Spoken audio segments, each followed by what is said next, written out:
لما الحجاج بنى قصره الكبير في واسط، الناس خرجت تتفرج كأنه عيد، والدنيا زاطت، ويقولوا ما شفناش زيه في التاريخ، لا من قريب ولا من بعيد. ونسيوا ان نفس الايد اللي رفعت جدران القصر وسحرت عيونهم هي اللي كانت بترفع السيف عليهم زمان وتزود جراحهم وتسيبهم متلقحين على الارض ما بين جريح وبين شهيد. حتى نسيوا وجع الامهات على اللي ماتوا واللي عاشوا كأنهم ميتين. نسيوا ضحك الأيام والعشرة واللي كانوا صحبة الليالي والسنين. نسيوا صرخات اللي راحوا في زحمة الطاعة والتمجيد. ويدوب ما عداش على بداية المشهد كتير اتحول المجرم القاتل لقائد فدائي وعاش الأمير. الناس بتنبهر بالوشوش مش بالقلوب اللي وراها، بتنبهر بفخامة البراويز مش بالرسمة اللي جواها. بيخطفهم قوي جمال لون الحيطان، لكن محدش بيسأل عن الديابة اللي قوياها. مع ان العيون كانت شايفة الزينة، لكن غايب عنها الحقيقة.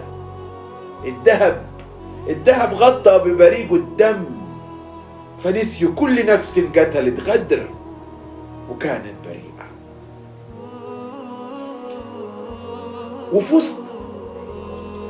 وسط ما الدنيا دايكة وليكة والناس تايهة في البهرجة والتسفيق، وهنا عين بتضحك وهنا القلب تايه في شغفه، وهنا عقل بيفكر ونفسه بس مش لاقي طريق، والناس مبهورة بالبهرجة وبفخامة القصر العتيق.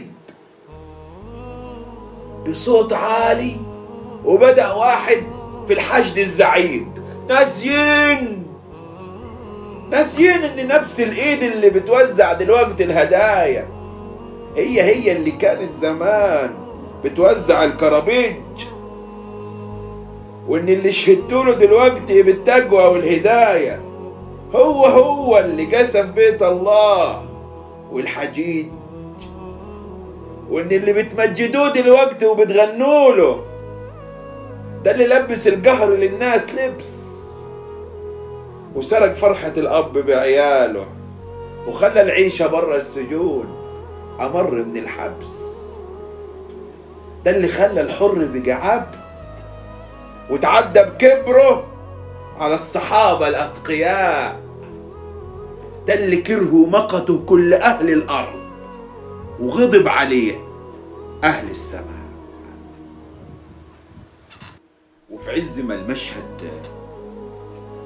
ما المشهد كان مشدود وساير بوشوش بشوشة، لكن بعيون مليانة سن. كانت العصافير عينيها على الصقر اللي ساير، بقلوب مريضة بتجري الخيانة جواها مجرى الدم، بتحفظ وبتدون الوشوش اللي غضبت واللي كانت غضبانة بس دلوقتي غضبها زاد، بتكتب النفس اللي خارج واللي طالع، ومين مهتمش بالكلام ومين بها شاد. كانوا شبه المية، لا لون ليهم ولا طعم، ما تحسش بغدرهم غير بعد الغدر. شبه الهوا اللي انا وانت بنتنفسه، بس عند صدر الامير ما يخشش غير بأمر. ويا دوب دخلت ريحة الحجاج المدينة، اتلمت دي الكلاب تلحس حوافر فرسه. الحسن يا سيدنا، كشف عن نواياه الخبيثة، والجنون والهوس مسكه وجرح فيك في غيابك، ولا هم سلطانك ولا عمل حساب لعذابك، وقلب قلوب الناس عليك، ولعن سلسفين أجدادك. ما نقلوش الحق اللي نطق به لسانه، ما نقلوش العدل اللي صدع به بيانه، ما شافوش غير اللي يرضي خاطر سيدهم، ما شافوش غير اللي يعمر كروشهم وبطونهم. ويا دوب واحد فيهم يسيب ودان الحجاج التاني يستلم مكان. بالذمة شفتم قلة أصل وخساسة وندالة بالشكل ده؟ ولما الجعان يبيع واحد بيحارب عشانه،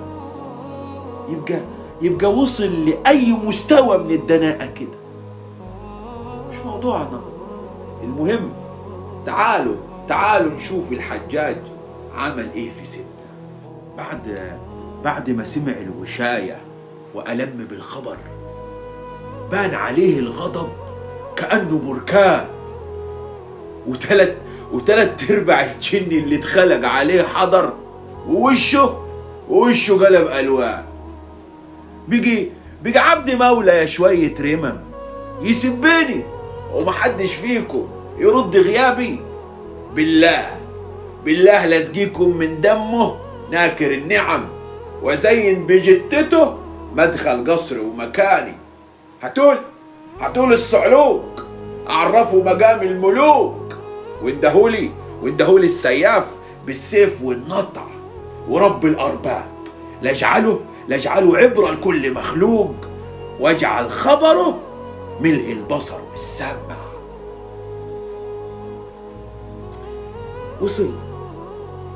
وصل الخبر لسيدنا الحسن، ما تهزش شعر فيه، ومع حجم المصيبة سبت ولا اتفتن، مع ان الموت كان مستنيه. عالم عزيزة يابا. مش من اول قلم تعترف على عيالها. عالم ربطها الصحابة واستلمت بعد موتهم مكانها. المهم ايه اللي جرى وايه اللي كان، حاجة هيغيب ذكرها لدقيقتين كمان. بس انت اصبر وخليك مركز، وانت هتفهم كلامي. المهم اللي فتح باب القصر، والمشهد بان كالآتي ذكره. الحجاج على عرشه بيوج غيظ وشر، والسياف مستني الامر ينزل له. شاف سيدنا اللي شافه والحضور دغري رفع عينيه للسما وتمتم بفمه. فجأة وبقدرة قادر انقلب المشهد لحاجة مش مفهومة. تقولش السحر انقلب على الساحر. المهم الوشوش في حالة من الذهول ومصدومة. بقي ده الحجاج اللي كان من شوية بيتنطط على العرش. نزل كده من سابع سما على مفيش. اللي كان بيقول هدوقه اللي عمره ما شافش، بقي هو اللي بيفرش له الارض ريش. اللي كان بيقول هنشر جلده، بقي هو اللي بيشاور لسيدنا ويتذلل له ويقول له الى هنا يا ابا سعيد، تعال واجلس الى جواري. سبحان من يبدئ ومن يعيد. بقي هو ده الحجاج اللي كان خصمه معادي. المهم قعد سيدنا جاره ده بعد ما تذلل لسيدنا وترجاه، وامر بالعطر والطيب معاه، وقال له بعدها اذهب انت امير المسلمين، لا حرج عليك ولا اسم، ولو حتى قلت ايه تاني ولو حتى في مين مش مطلوب توضيح منك للي زيي قليل الفهم. بس الطيب والمعروف اللي فات يا سيدنا انساه. مين بقى حاضر المشهد من البداية وحصلت له تربنة في مخه زيك من اللي سمعه واللي شافه؟ عليك نور. الحاجب اللي على الباب جري ورا سيدنا وما سابوش، وقال له علمني قلت ايه على الباب. خلى الامير نزل على فشوش. قال له قلت لما بصيت بعيني للسماء للي مفيش لغيره سلطان لا فوق ولا هنا، اللهم إن في تدبيرك ما يغني عن الحيل، وفي عفوك ما يمحو الزلل، وفي كرمك ما هو فوق الأمل. اللهم يا ولي نعمتي وملاذي عند كربتي، اجعل ما أخافه وأحذره بردا وسلاما علي، كما جعلت النار بردا وسلاما على إبراهيم فاستجاب الكريم. في آخر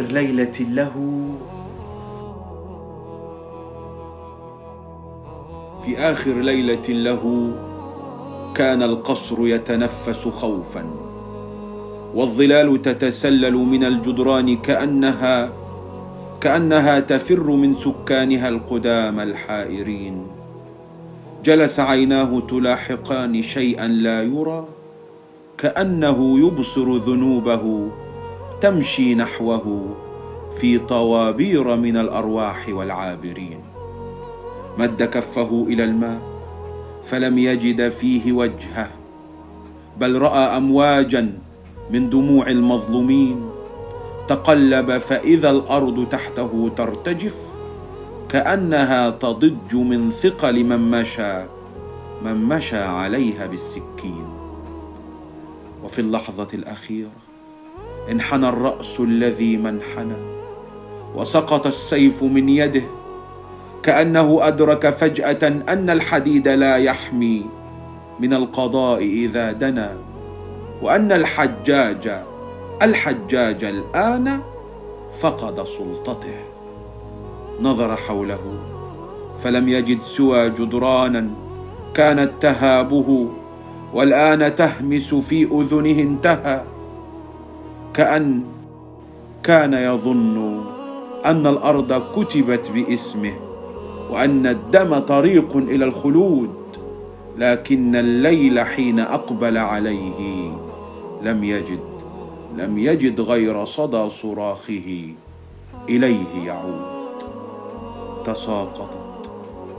تساقطت حوله الجموع التي كانت تصفق خوفا، واختفى كل وجه كان يبتسم في حضرته. وحين مد يده يطلب الرحمة لم يجد إلا صمت السماء يعيد إليه صدى قسوته. ارتجف قلبه كأنه يسمع خطوات أيامه تأتي لتأخذ حق من ظلم، والريح تمر على جبينه تذكره بمن قتل، وأن اليوم لا ينفع الندم. فهم أخيرا أن الحجاج فقد حجته، وأن الملك هلاكا إذا كان على جثث البرية، وأن الكرسي الذي جلس عليه إنما كان بابا مفتوحا إلى الهاوية.